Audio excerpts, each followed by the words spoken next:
સમાચારમાં સૌથી પહેલા વાત કરવી છે આરબીઆઈએ કરેલી મોટી જાહેરાતની। આરબીઆઈએ યુપીઆઈ વપરાશકર્તાઓ માટે એક મહત્વપૂર્ણ જાહેરાત કરી છે। ખાસ કરીને બેંક તમારાથી દૂર છે તો તમે યુપીઆઈથી રોકડ જમા કરાવી શકશો। હવે યુપીઆઈ દ્વારા બેંકમાં નાણાં પણ જમા કરાવી શકાશે। રોકડ જમા કરાવવા ડેબિટ કાર્ડ કે બેંકમાં જવાની હવે તમારે જરૂર નહીં પડે।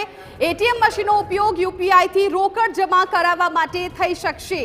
આરબીઆઈ ટૂંક સમયમાં એટીએમ મશીનોમાં યુપીઆઈની નવી સુવિધા છે તેનો ઉમેરો કરશે। પીપીઆઈ કાર્ડ ધારકોને ચૂકવણીની સુવિધા પણ પૂરી પાડવામાં આવશે।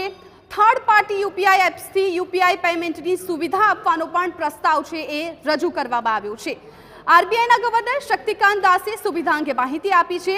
નાણાકીય વર્ષ 2025ની પ્રથમ નાણાકીય નીતિ બેઠકમાં આ મહત્વપૂર્ણ નિર્ણય કરવામાં આવ્યો છે।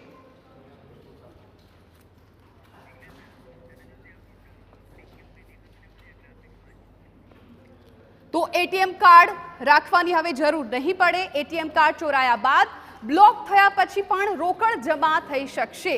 યુપીઆઈ દ્વારા રોકડ જમા કરવાની સુવિધા બાદ કાર્ડની કોઈ પણ પ્રકારની જરૂર નહીં પડે। એટીએમ કાર્ડ રાખવા, ખોવાઈ જવા કે મેળવવાની જે સમસ્યા છે એમાંથી હવે છુટકારો મળશે। એટીએમ કાર્ડ ચોરાયા બાદ બ્લોક થયા પછી પણ રોકડ રકમ છે એ જમા કરાવી શકાશે।